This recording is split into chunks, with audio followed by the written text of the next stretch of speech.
Hi, everyone. Welcome to Lessons in Leadership. Steve Adubato with my colleague, Mary Gamba.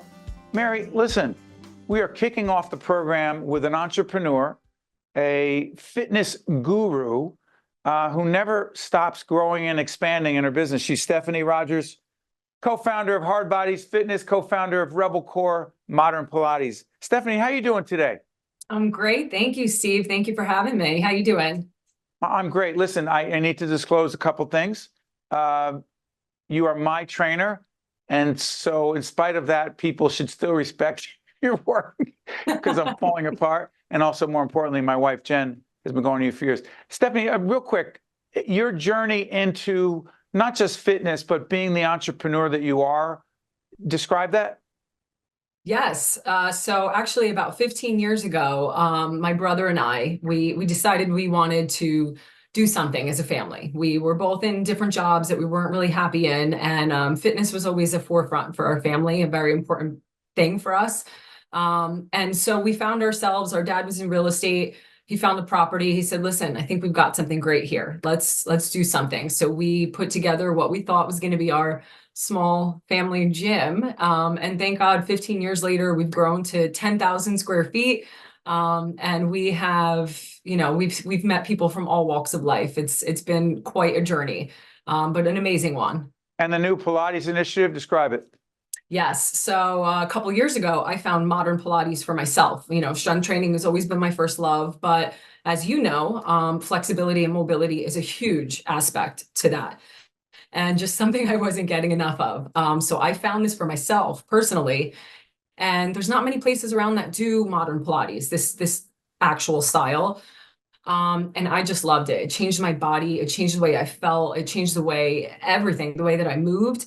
And I knew that I needed to bring this to people because it was a beautiful complement to the strength training, the running, the everything else that people do. It's a beautiful complement to that. So we kind of kicked it off. Just about 9 months ago, we had the idea and then very quickly set it in motion and opened in January. Good stuff. We have a couple websites up to tell people more. Mary, jump in. Mary, I know you do walk. You walk. Well, and it's so funny. I strategically walk at 5 o'clock every day. I know that because you tell me not to call you. So go ahead. Yeah, no, I walk every day. And Stephanie, it's so funny. I tried Pilates once with my cousin Giovanna, and as I'm on the machine and just trying to figure it out, a woman to the right of me starts moaning and screaming because she pulled a muscle. And I looked at my cousin and I said, "What did you get me into?" That was my one and done Pilates. But I do have a question tied to that, and I do believe that it's leadership related. I believe that there is a grit resilience involved in exercising, and you get into that habit and you get into that mindset. But for those of us like me, that is out, sometimes I get away from it. What advice do you have for people that are just getting back onto the horse, if you will, back onto the Peloton, back into the gym, to really just getting over that hump? I know for me, that's a really tough obstacle. Absolutely. It's something that honestly I face every day. We as humans, we try to be perfect with everything that we do. We always strive for perfection, right? So people think a little bit here and there is just not enough. And that's not the case. Any little bit is better than nothing at all. More steps, more movement. 5-minute walk of a walk is better than nothing at all. And same thing, 10-minute workout a week is better than none at all. So I tell everybody, any little bit that you can do, just start, because it creates momentum, right? And that 5-10 minutes will then turn into 15 or 20 or an extra day. So every little bit counts, and our bodies are made to move. The more that we move, the more that they want to move. The more sedentary that we are, the more they want to stay sedentary. So I just think any little bit is key. Just do what you can every single day, and those habits will build. They stack, just like all the good things in our life do. So, Stephanie, Mary actually coined the phrase, not in the entire world, but the first time I heard someone use the word being more intentional, it was Mary.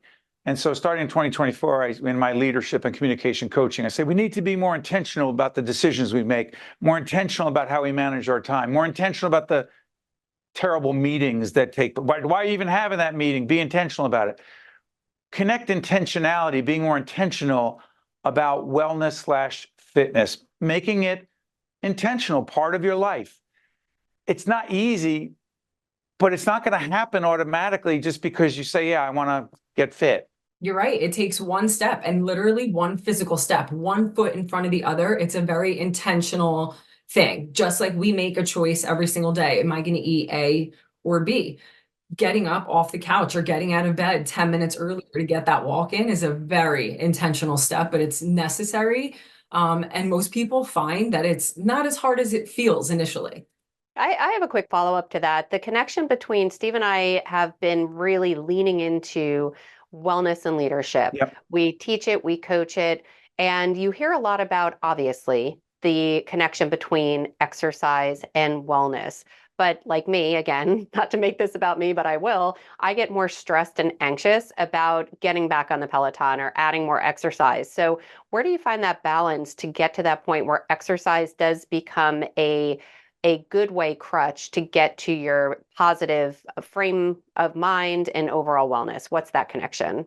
I think a couple things. I think number one is, again, we're hard on ourselves as humans. I think that we need to take some pressure off. We need to take some pressure off and remind ourselves that we get to do these things every day, that we get to wake up and go to this class or go for this walk. Some people don't have those luxuries. Some people don't have that available to them or don't have the time or they're physically, excuse me, or they're physically not able to. So I'm sorry, pick up your point, Stephanie. Yeah, it's an excellent point. Some people physically aren't able to. And we have this great reminder every single day at the gym at Hardbodyz. We have this wonderful member he's actually in a wheelchair, and and I believe you've seen him, right? He's amazing. He's amazing. He walks through those doors, and no matter what day, what kind of day I'm having, it's instantly just, look at this guy. He's coming through these doors because he can, and he wants to, and he's getting himself here. And you know what? There's no other excuse in the world that's going to stop him. So I think number one, taking some pressure off of ourselves to be able to do what we want to do when, and pushing it a little bit, because it does take some discipline, right? It takes some discipline to do that. Go ahead, Stephanie, finish your point, because I was going to also say a lot of times when you are pushing me and I see you push other people, I'd rather not be there. I'd rather be hanging out and drinking a cup of coffee and chilling. But there's also, I'm sorry taking you off track there, because it is a blessing and is an opportunity to do that. But sometimes the truth is you have to fight through the laziness that we feel to, like, say, I'm going to cancel with Stephanie today. That's real. Absolutely, it is. It is. What's the payoff for fighting through that urge to just plop, which has its place at times? Go ahead.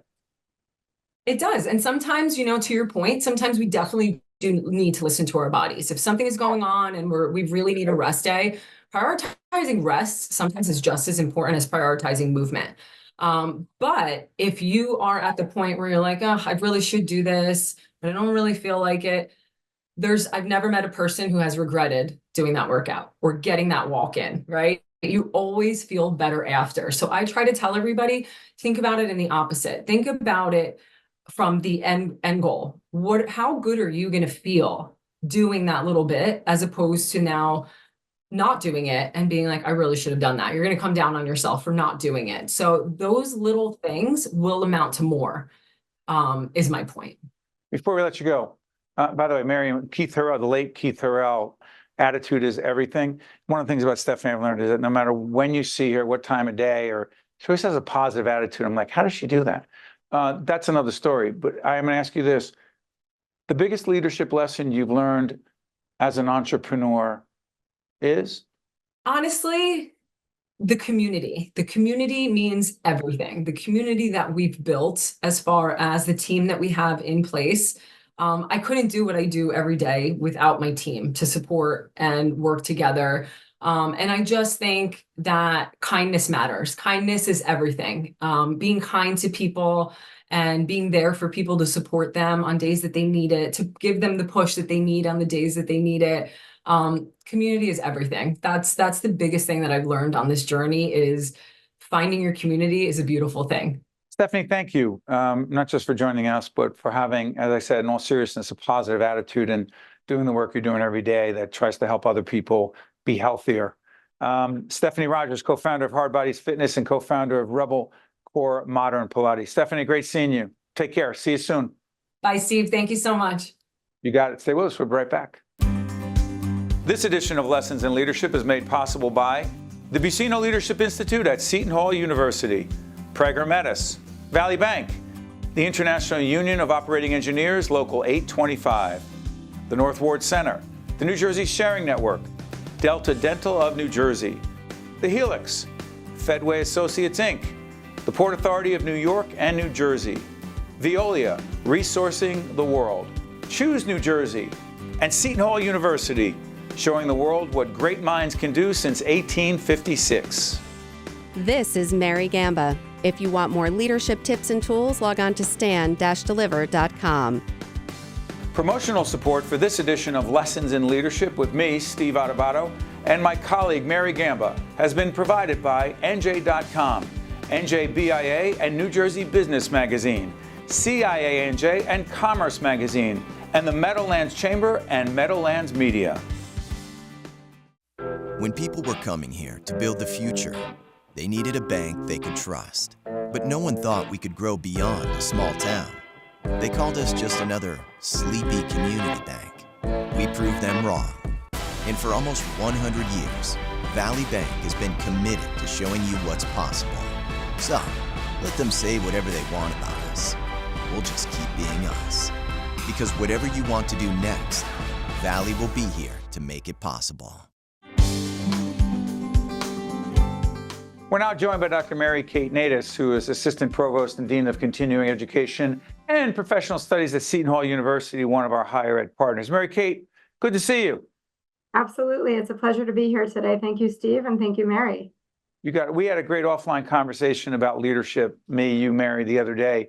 But this is one of the things I wanted to ask you about then. I want to ask you on the air right now.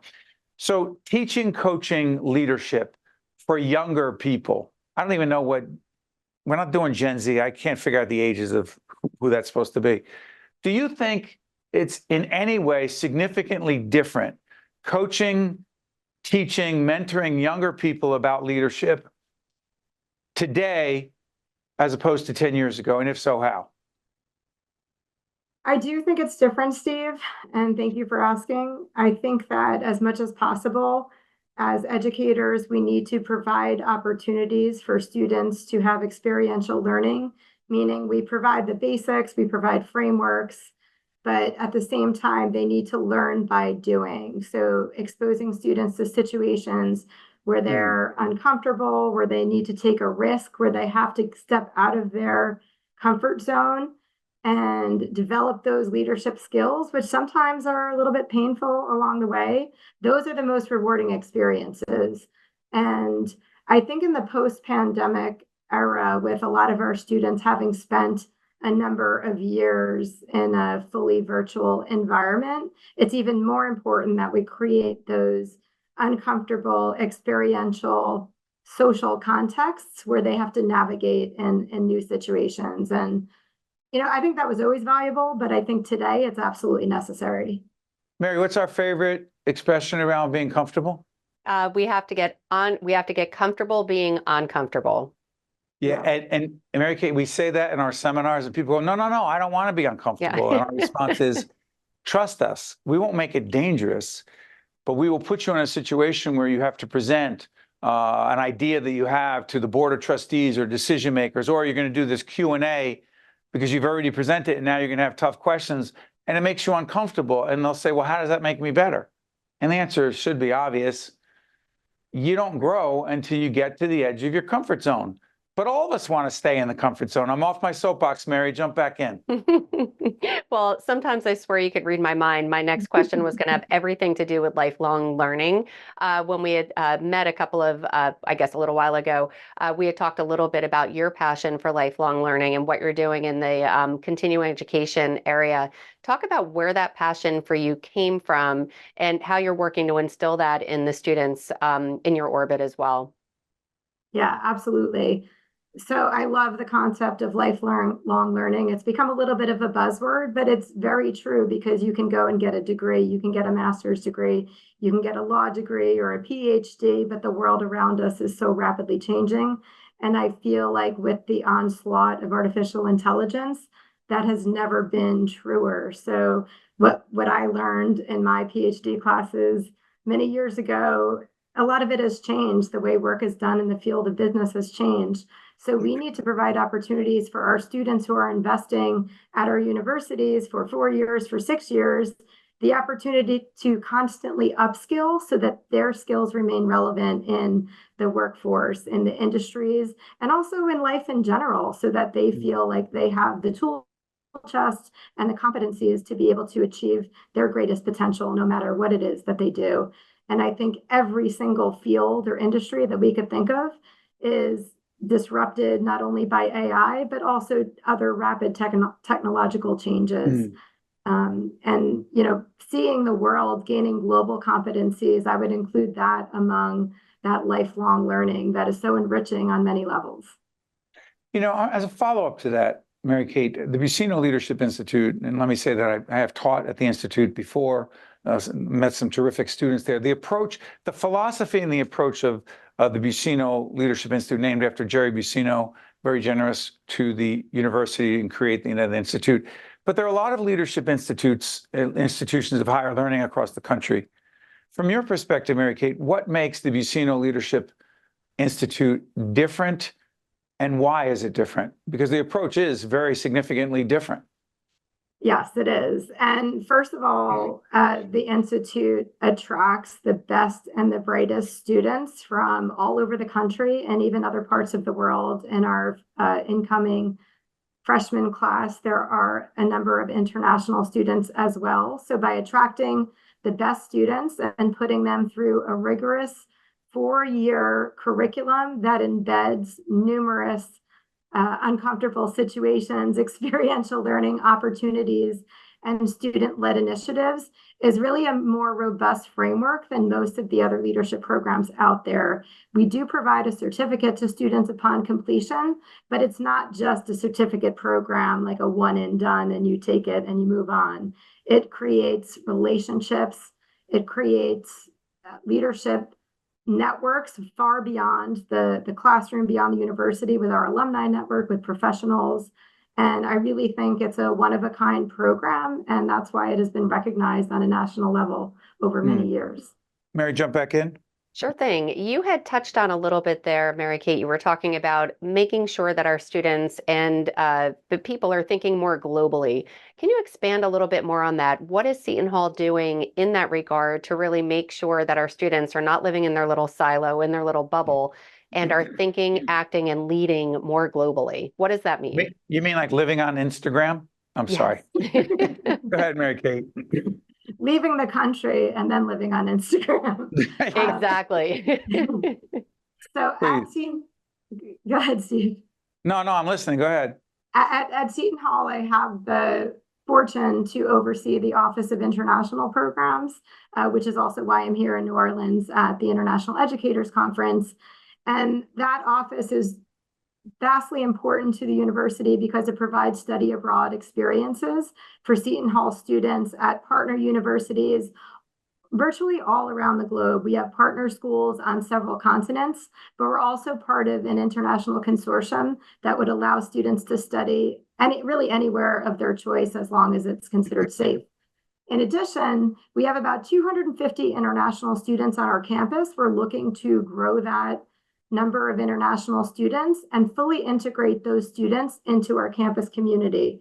So for example, we're partnering with the College of Arts and Sciences on a Global Friends language program. So students that are living here from abroad who speak a foreign language are partnered with students at Seton Hall studying that same foreign language, so that they have natural practicing opportunities as well as cross-cultural exchange, which is enriching for all parties in the situation. So that's just one example. Mary Kate, I'm curious about something. There are more people than ever, questioning the value of higher education, questioning whether you even need it or not. And some don't. Some can have great careers, be very happy and successful without college.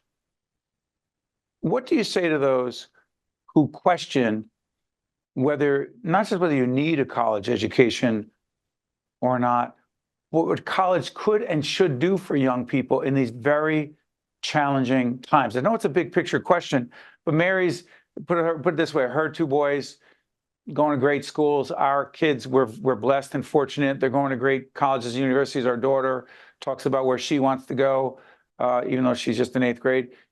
But that's not everyone who, or A, who has the ability to do it. B, there are some folks who are saying, I question the value of it, whether it's even worth it, because it ain't cheap. Please. Right. I think that every study that you read that tries to monetize and quantify the value of a college education, they all seem to come out with substantial additional earnings over the course of a lifetime, substantial job satisfaction. But that's not to belittle the trades. I completely respect Not the at all. trades and people who go into those areas as well. So, considering the huge investment that families must make to afford a college education, and I also have a son in college and 2 other children who will be approaching college age soon, I know that is very real.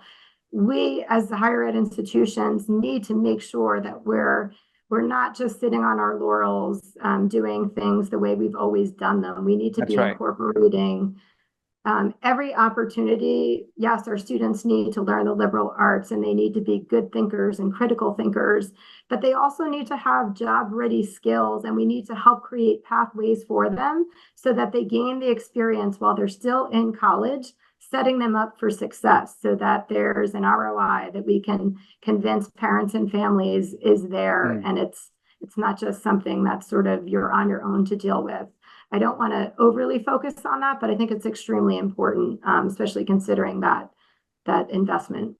To Mary Kate's point, Mary and I often say the biggest enemy in the world of leadership and organizational life is the status quo, meaning we're good the way we are. There is no such thing, for those who've watched our program before, they know I say it all the time, status quo is not really an option, even when you're really good, because that means you're not growing and you're not evolving and you're losing to the competition. That being said, Mary Kate, I want to thank you for joining us and talking about leadership and a whole range of other issues connected to higher ed. Mary Kate, all the best. Talk soon. Thank you so much, Steve. Thank you, Mary. You got to stay with us. We'll be right back.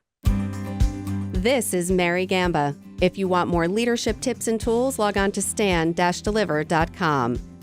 Promotional support for this edition of Lessons in Leadership with me, Steve Adubato, and my colleague Mary Gamba has been provided by NJ.com, NJBIA and New Jersey Business Magazine, CIANJ and Commerce Magazine, and the Meadowlands Chamber and Meadowlands Media.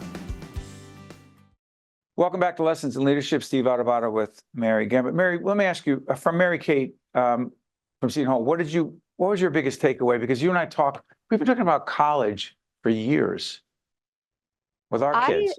Yeah, and I appreciated the fact, and I know we use this word a lot as well, see things from a global perspective and be well-rounded. And she really hit it on the head for me in terms of when you asked her about the value of getting a higher education. And it's not just about the dollars and cents, it's about connections, relationships, and really exploring yourself, but also exploring the world around you and how you could be the best contributor to that world. So that to me was the biggest takeaway, and the importance of lifelong learning, of course.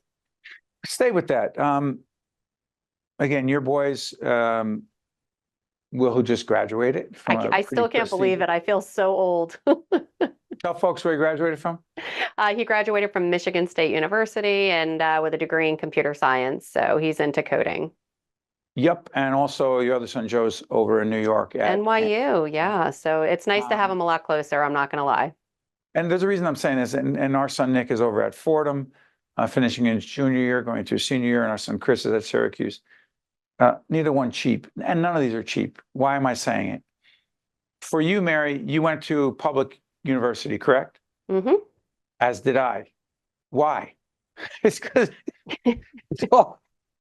who was going to Syracuse? Who was going to Fordham? No, I started at Middlesex County College at the time. I'm not sure what it's called now, but I started there to get a bunch of credits on the cheap, if you will. And it was great. Some of the best professors I had, and I learned so much. Sure. So I think a lot of the younger adults now, it's especially in this area in New Jersey, especially I found, even tonight, Joey's doing something back in the high school, and it's where the students go back and they talk about if I knew then what I know now, and trying to talk to these kids. And you don't have to go to Princeton, you don't have to go to NYU. And it's all good and great if that's where you land. But I feel like there's so much competition just to get the name rather than where is going to be the best fit for me. So let's talk about that. And again, our daughter Olivia, who's, as we do this program, 13, turning 14 in the fall, 2024. You would say it's, I'll say to her, because she'll mention an Ivy League school or some school that she thinks is very prestigious, and she, Dad, they might recruit me for field hockey. And I said to my wife, what is going on? She's 13 years old. And there have been coaches who have told her, quote, it's not too soon. We're not just college coaches, Mary, these people, not recruiters, people who help you develop your portfolio. I'm thinking, what? Yeah. She's 13 years old. Well, we need to put her dossier together. Oh yeah, there have been friends of my sons who literally committed in their sophomore, if not junior year, to colleges. And I'm talking Ivy League or one step below, these, the Big Ten schools. They are committed by the end of their sophomore year, if not the beginning of their junior year. Well, here's the reason I raised it. I think it's great to have high standards. One of my favorite books from 1984, In Search of Excellence, Peters and Waterman. Yeah, we're all in search of excellence, high standards. Mary and I talk about it all the time, right? Here's the problem.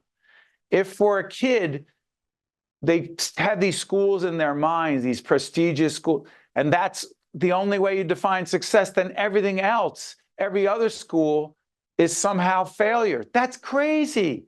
The pressure, the anxiety. We talk about mental health and wellness. What is that doing to kids? Yeah. Go ahead. I know it's not a question. And it's one extreme to it. And it's not just sports. On the other side of the spectrum, my niece right now is a second-year med school student. So she's just getting ready to start her residency. And not in her case, because for her, not that it came easy, but it was a great fit for her going the med school route. But she shares stories, these horror stories of people who were born and raised to become doctors. And it's just the wrong hat that they're wearing. They would have been better off pursuing a different career, but because they were raised, because their parents are doctors or their parents are lawyers. So it's not just the athletes, it's also these people, these young adults who set themselves up that I must go to an Ivy League school, my parents a doctor. It's completely fine to go to a trade school. It's more than you fine. said they set themselves up. Aren't there, listen, I don't like criticizing other parents because it's a hard job for all of us. But why is that? Why do you think that some of us, I know there's only a minute left, 30 seconds left. We'll answer this on another show. Like that's your dream. It's not the kid's dream. Exactly. But we see it, I would say 50% conservatively of the people in my orbit, friend and family group, have huge influence over the college their child chooses, the types of classes, what they're going to do after college. And it's sure you do want to listen because the kids are still kids. You want to listen to their perspective. You want to guide them, but you need to let them make their own decisions. Mary and I just solved all the parenting issues in the world right here on Lessons in Leadership. Thanks for watching. I'm Steve Adubato. That's the parenting guru, Mary Gamba. See you next time. This edition of Lessons in Leadership is made possible by the Bucino Leadership Institute at Seton Hall University, Prager Metis, Valley Bank, the International Union of Operating Engineers, Local 825, the North Ward Center, the New Jersey Sharing Network, Delta Dental of New Jersey, The Helix, Fedway Associates, Inc., the Port Authority of New York and New Jersey, Veolia, Resourcing the World, Choose New Jersey, and Seton Hall University, showing the world what great minds can do since 1856. This is Mary Gamba. If you want more leadership tips and tools, log on to stand-deliver.com. That's stand-deliver.com. Promotional support for this edition of Lessons in Leadership with me, Steve Adubato, and my colleague Mary Gamba has been provided by NJ.com, NJBIA and New Jersey Business Magazine, CIANJ and Commerce Magazine, and the Meadowlands Chamber and Meadowlands Media.